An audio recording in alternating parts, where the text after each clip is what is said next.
मैं लाख जतन कर हारी, लाख जतन कर हार रही, मोरा सैया मुझसे बोले ना.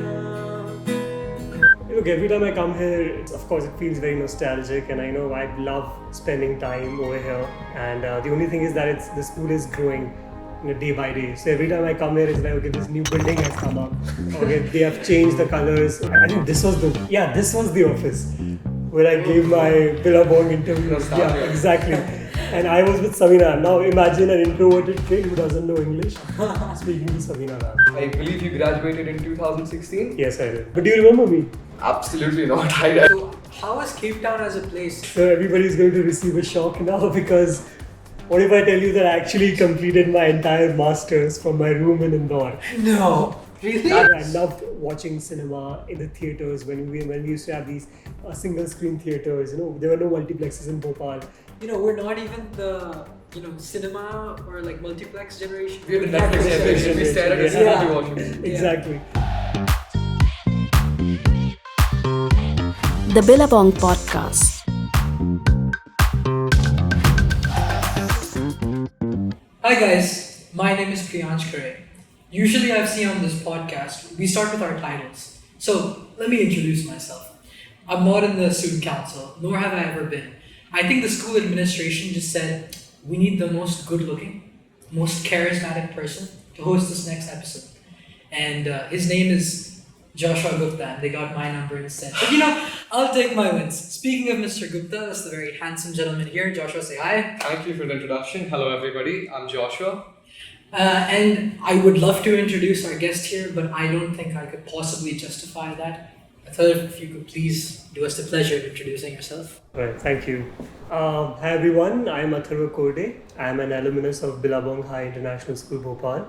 I graduated from Billabong in 2016, and then I went on to do my bachelor's in history at Ashoka University. And after that, I continued with my interest in history and completed my master's in historical studies from University of Cape Town in South Africa. And after that, recently I've received a fully funded junior research fellowship to continue my PhD at Ashoka University. Wow, that's amazing. How did it feel to walk back into the campus again after such a long time? Look, every time I come here, it feels very nostalgic, and I know I love spending time over here. And the only thing is that the school is growing, day by day. So every time I come here, it's like, okay, this new building has come up. Okay, they have changed the colors. This new particular area, I'm not aware of that. And the offices have changed, the classrooms have changed. Infrastructure, it has become so good. Yeah. So, and the best thing about this is that most of the teachers who taught me are still here. So, it's always a pleasure to come back here in whichever capacity. And it feels amazing. The campus is so large now, we get lost ourselves. So you joined this school in what year? In 2008. Wow. So could you talk a little bit about what persuaded you to join this school and the other schools in Bhopal? Right, so this is actually a long story. Before 2008, before Billabong, when I was in 5th grade, I had changed up to 4 schools in Bhopal. Oh. And these were like really big schools, at the time. I never liked going to school. I used to go there. I mean, it was more of a duty. Okay, I have to go to school. But I never liked it. And I used to give lame excuses to my parents. I don't like it because the class is very noisy. And I was a very disciplined, introverted kid. The class is very noisy. The paint is not good. The washrooms are not clean. I don't like this and all. And but the other thing that I was actually looking for was that I wanted to be like smart kids, which I had seen around me. So whenever I used to meet a really smart kid who had like a command over English, because I could not speak in English, I was pretty bad in English.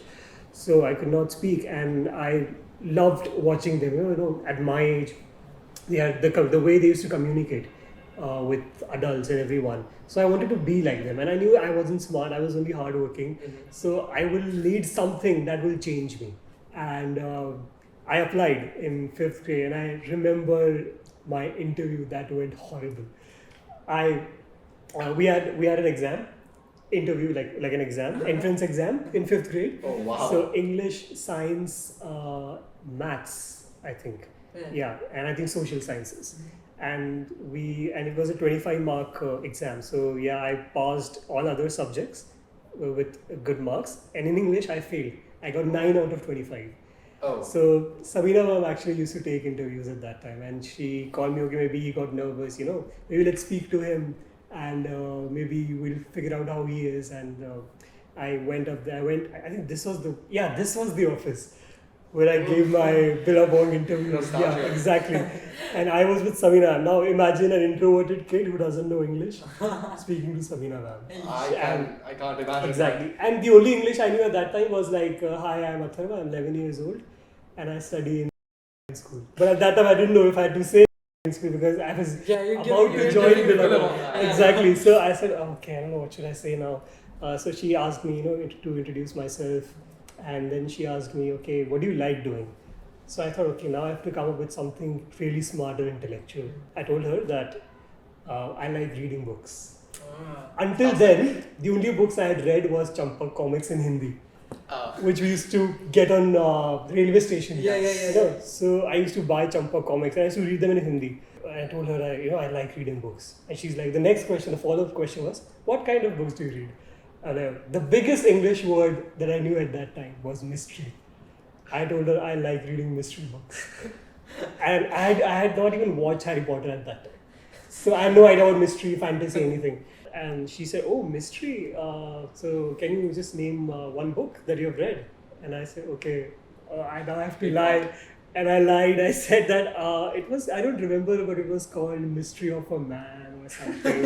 Something like that. And I think she picked up that. She was like, maybe he's lying. And then, I couldn't really answer much. I couldn't really talk to her, couldn't really engage with the conversation and all. And then she said, okay, you can call your parents. They were waiting outside. And my parents came and Sabina said this, that I don't think we can admit your kid in Billabong because the kind of kids that we have, they're really smart. And communication wise, intellectually, and I don't know if he will be able to fit in this crowd. And my parents really convinced her, saying that he has come from a very traditional family, and the schools that he has been to, they all had a very traditional approach to education. So over there kids don't speak in English, they just like read English, and they just read it in front of teachers and all. They don't really talk in English. So he will be able to do it if you just give him a chance. And 16 years later, here I am. She gave you the chance.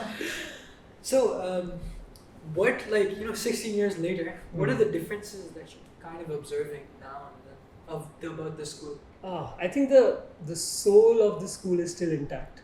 Wow. That is still there. That's the most important. Yeah. Exactly. I think that is the most. I see that it's becoming better and better. Of course, one thing that probably wouldn't be there is the amount of time that you used to get with teachers beyond the classrooms. So we used to go on trips and all, and like the entire school used to come because we were just about the first 3 batches. The combined strength was 50. Oh wow! And let's say out of 50, 30 students used to go on a trip. And Najam sir, Virendra sir, sometimes Shagun ma'am, Taruna ma'am, all of them used to join us on the trip. And then we used to have camp nights, like nights on where we used to stay on campus. And this is a tradition that had started when I think before my time, but the first time that I was in Billabong in 5th grade, 2008, it happened then, and it happened at the end of after my 12th grade examinations as well. So that is something that I really enjoyed. But yeah, I think the soul is still there, so that's a good thing. I think the last night stay we had was back in 2nd grade. I don't even Wow. think you Exactly. exactly. I was Exactly. in school. But I do keep seeing these posts on Billabong's Instagram page about night stay and all that. It still happens. That's in what Billabong. being a 12th grade science student Okay. does to us. Yeah, Can't do I- much about Maybe that. maybe you can request for one night stay after your board examination. Oh, definitely. Because We're we going got to- one. We're going to We bug got them one. out. Yeah. I think Because it was just good. imagine like spending your last time, your last day in school, and spending the entire day and night, and just going back and never return. And like as a student, Yeah, never it's return like as a student. Goosebump-inducing Yeah. things. Yeah, I was just telling Sikandar, he asked me that, do you remember any of the juniors? I'm like, it's impossible because when I graduated, the juniors who are right now in 12th must be in 2nd grade. So it's Exactly. Yeah, impossible. exactly. Makes sense. I mean, I'm So, sad. I mean, now it's good to know that. But do you remember me? Absolutely not. I did not even. I'm very sorry. I did not I was scared of 10th and 12th grade. Of course, yeah. I'll be very honest. I was scared Sure. of approaching them. There used to be these big, bulky people. I'm like, what will I do by talking to them? Clearly not me. I wasn't big and bulky, but my classmates were. Yeah. I just felt like I'd get beat up by You them. know, it's like a relative frame. It's about perspective. The like second graders. Even when I was in, so I joined the school when I was in 5th grade, And which year? 2017. Okay. Yeah. So, So, like even when I joined this school, I used to look at like the 11th and 12th graders, and I think you still do that. Whoa! Why are we making the podcast on my eye? Shivnadar University. I believe you were studying at the University of Cape Town for your yeah, for my master's. last year. Yeah. And now Ashoka University for your doctorate. And of course, Billabong High School, alum of many, many great schools. So, something that's incredibly intriguing for me, you're 27 and you're already pursuing a doctorate degree. From an outsider's perspective, that looks like a lot of focus and foresight for what you wanted to do from a very young age. Could you talk about how, even earlier when you were choosing your stream and then going into university, how did you know that history was the thing that you wanted to do? So actually, I didn't. I did not know that this is something that I want to do. I come from a family of bankers and engineers and engineering graduates, and most of them still work in the banking and insurance sectors. Right. So choosing a humanities subject for an undergraduate degree was a very challenging decision to take. And but my parents were actually really supportive. They encouraged me to probably do this. So I said, look, I've done well. I have been doing well in history for years, and I have serious interest in this. And you might have seen my interest. So let me have a crack at this and see where it goes. And I thought, okay, maybe I'll just end up working for like BBC or History TV 18, and I'll do something like that. So there will be some scope. But my perspective actually changed during my bachelor's at Shivnadar University. That is when I got a real taste of what history was like. And it's completely different from the way history is taught in school. Yeah, I believe it's the one subject there's no hands-on experience. Yeah, I mean, in a school like Billabong, you can still go for some historical field trip or like watch historical films. Absolutely. But then at the end of the day, you have to pass your examinations by writing what's there In the textbook. You cannot write anything else other than that. Yeah. And that kind of changed. And I thought, okay, that was history. This is what I have to do. I have to learn something and then just reproduce it again Right. on the paper. But that changed and I was shocked. I mean, for the first 2 years, I was struggling. I'm like, this is not history, this is something else. I mean, there's so much of reading and writing involved. But the real, let's say, this decision that, okay, this is something that I'm really interested in and I can make a career out of it, came in my 3rd year when I got to do an original historical research. And I told my supervisor, asked me, what kind of history you're interested in? Because see, there's history to everything. We have history of science, we have history of technology, history of language, history of cultures, history. So you don't have to stick to those regimes, dynasties, and empires and wars and all that, events. You can do anything. And I told them that I'm interested in the history of cinema. Because as a kid, I loved going to, I loved watching cinema in the theaters when we used to have these single screen theaters. There were no multiplexes in Bhopal, but I think multiplexes arrived somewhere in 2010. And we loved watching these films, these big banner films, and the excitement was, it's very equivalent to today's like going to abroad. So the excitement was at that level. That's like a very interesting correlation. Exactly. The excitement level of going to watch a movie and a trip Going abroad. Exactly. Yeah, It's so surreal for us because this is, we're not even the, cinema or like multiplex generation. We're the Netflix Netflix generation. We stare at a generation. cinema to watch a movie. Exactly. Yeah, post-COVID. Yeah. I'd say OTT generation. COVID, post-COVID, I don't think it's ever going to go away, to be honest. Yeah, so and I told him that I'm interested in history of cinema and this is something that I want to do for my research. And it was completely funded research, so I did not have to pay anything for my travel. Wow. And That's amazing. going, traveling, food, accommodation, everything. It was all covered. And that happened, so I got to do my research at the National Film Archives in Pune, Wow. which is just in front of the famous FTI. It's FTI, I think, Film Institute. Yeah. Pune is the most famous one.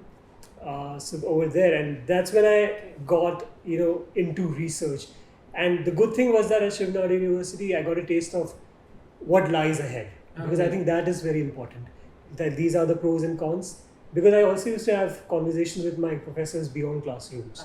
So, okay, this is what happens after you do your bachelor. This is what happens when you become a professor. This is what the life is like, which not many streams have an idea about. You know, when people are choosing streams, okay, engineering, great. What about what after that? And they tell you, okay, you know, everybody's doing management, so do my management. So they have no idea about that. So I already knew what lies ahead. For my masters, I had to write a 25,000 word dissertation. So that happened, and then I thought, okay, now I'm ready for PhD. And I knew the one thing that I knew was that I'm going to be financially secure, because in PhD, because it's a fully funded PhD, so you get paid every month. And thankfully my accommodation is also covered in that, and also my health insurance and everything. So I knew that, okay, I have enough time and space to do this, and financially I don't have to ask for money from my parents anymore, so I can survive for another 4-5 years. Do you guys know about HCL? HCL Technologies? Laptops, HCL laptops and all that. So software IT company. So HCL right now is constructing its own museum. You know, their history of HCL. So they are hiring history graduates. Like, help us, tell us how do we approach this museum, what should be there, what should be the exhibits, and how to run this. So, and what people to interview, everything. So they are hiring historians, because they have an idea about how to do this and help them curate the museum. So that is happening. Then there's a heritage management company. It's called Past Perfect Heritage Management. So you might have heard about these shows on Amazon Prime. Jubilee, have you heard about it? Yeah. Jubilee, you might have seen somewhere. So Jubilee. Then there's a documentary on Netflix, Veerappan. So it's available on Netflix and Amazon. Gotcha. So actually, now what the Jubilee is about? The Jubilee is a show about 1950s Bombay.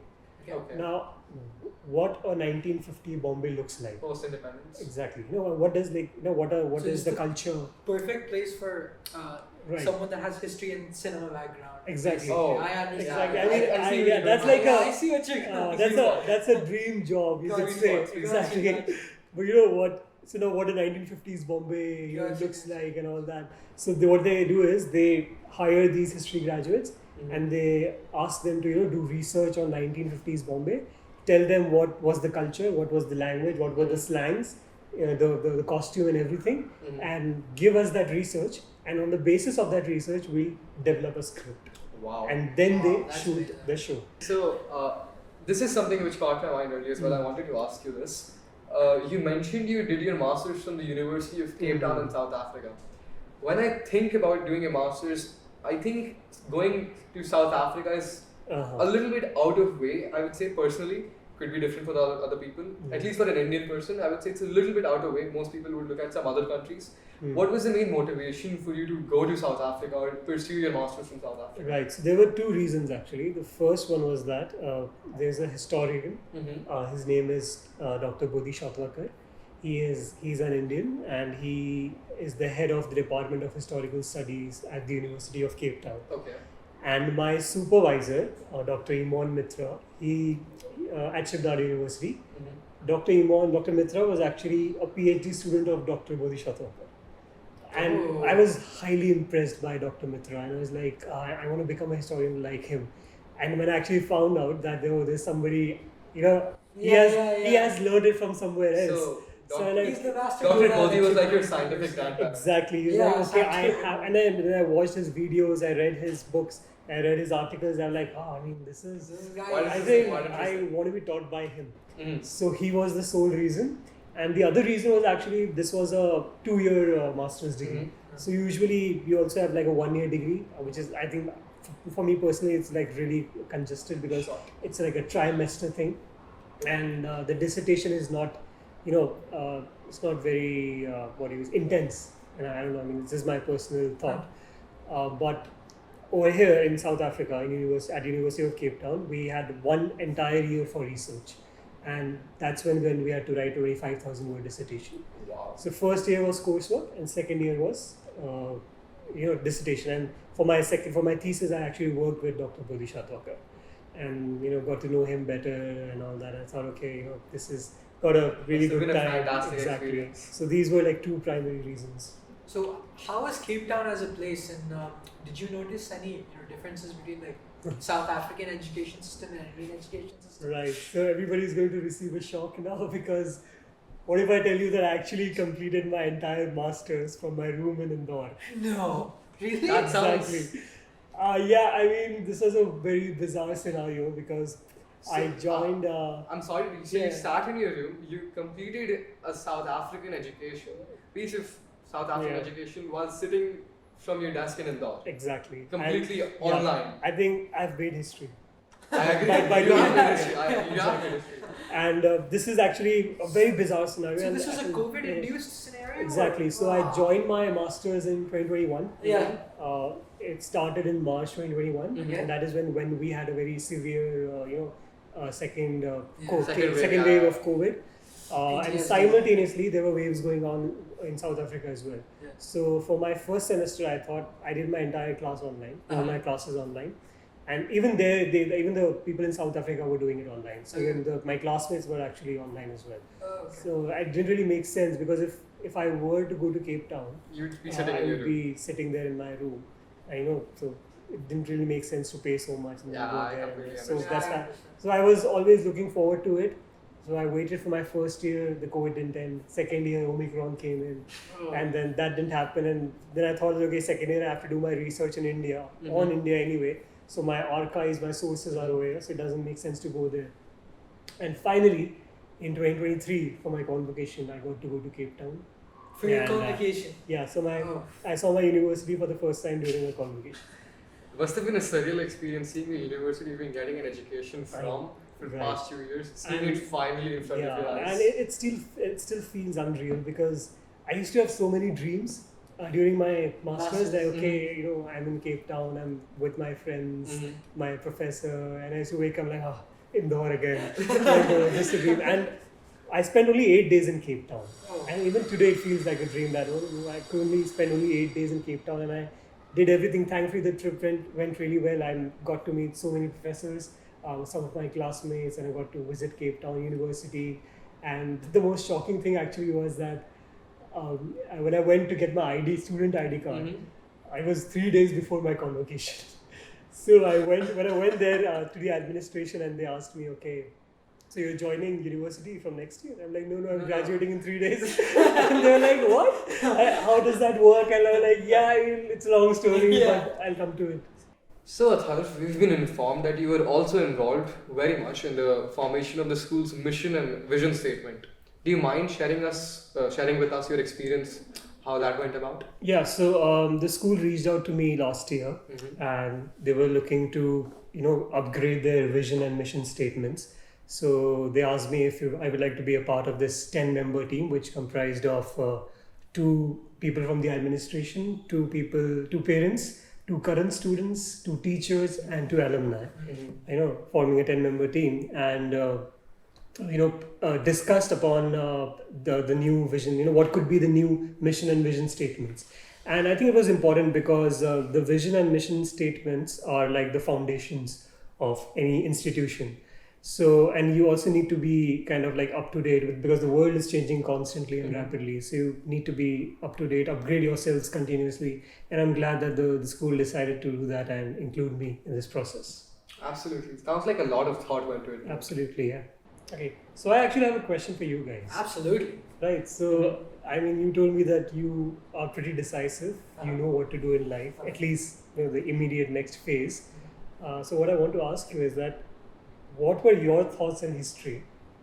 And did you like studying history? Can I did take you- that, please? Yes. Absolutely. So, Both of you can answer. I would say the number one propellant for my likeness towards history was Shagun ma'am. I feel like if it was any other teacher, I would have Absolutely. hated the subject. Shagun ma'am delivered it so perfectly that in the time I was studying it, I was absolutely in love with the subject. See, for me, I can't ignore like the ethical parts of history, right? And I think history is the major subject where you actually learn the most about humanity. How humans interact with each other, how they have been, motives behind people, power dynamics, all these things. You first get introduced to that from a human perspective. through history, how people have done it before. Again, Shagun ma'am, you can't mention history without mentioning her, but Absolutely. I remember very clearly, we were going through the textbook, and 10th grade, our 10th grade was right after the COVID year, so maybe ICSE was trying to adjust for syllabus, so they did omit a lot that year, but a very integral part of our syllabus, and we were talking about this before, while the podcast was not recording. A lot of the brutality that was imposed during the World War and the Indian Revolution, it wasn't spoken about at all. And I think if history is your first connect with what human nature is, for me that was a little bit. I was shocked, that this is not being taught. The actual history, for me, it was not being taught. So I remember so clearly, I'm sitting in history class and I'm leafing through the pages of the textbook, engrossed in our material. Shagun ma'am's delivering a lecture. I wasn't doing justice to her by listening. And in the middle of her lecture, I said, Shagun ma'am, what is this? We have such integral parts of history that's not even mentioned. And only Shagun ma'am can do this, but it's just the look she gave me, and she's like, I understand exactly what you're saying. Exactly. Yeah, I understand exactly. Yeah. That made me So, feel. that is a global issue with history. Yeah. We're kind of bounded, where you have to be within the limits. Yeah. So you don't really get to explore many options, and there are actually concepts in history as well. But you high school history. you will come across them, but what I would urge you is that since you will be entering a science stream, and there are electives that are offered by the Department of History everywhere. So if you do get a chance, please do opt for them. By the way, guys, as you must have been hearing him till now, he's a fantastic voice. I'm sure you did some singing back in the time. Yeah. Unfortunately or fortunately, I was the only singer back then. So all my can we have a dabble at it by any chance? This is totally not scripted, but we just so happen to have a guitar on that. So yeah, let's mini round of applause, please. Golf balls. Yes, so this is where my whatever musical career I had began, which never really took off. But I'm sure it will take off now. Yeah, this is something that has stayed with me for a long time. All right, so this is a song that I sing almost every day. Okay. I hum it, I do it. This is my favorite song. I also performed it when we had the alumni meet in 2019. So this is called Khamaj. The song is called Khamaj, and it's by a band called Fuzo. If you know the name of the singer, Shafqat Amanazari. So Mitwa. Yes. So this is a song by that band.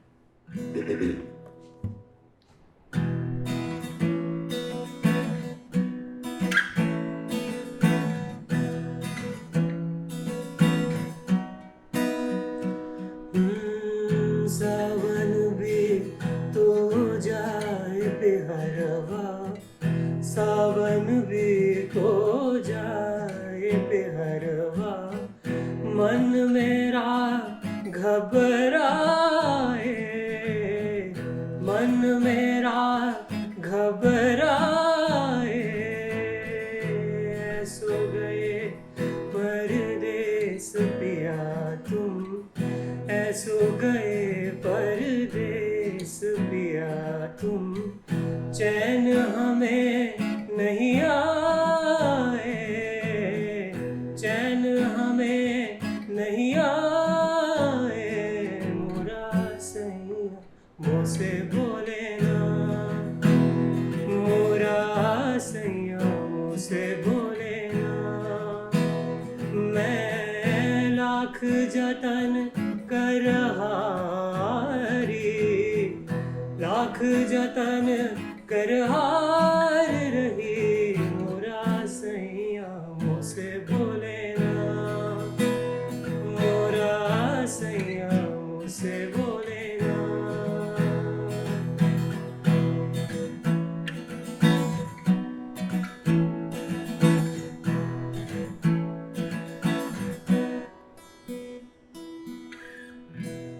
This man is multi-talented.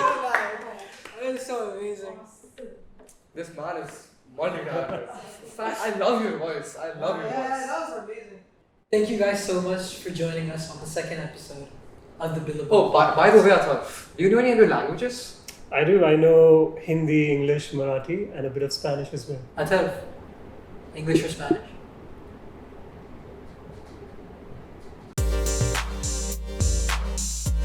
The Billabong Podcast.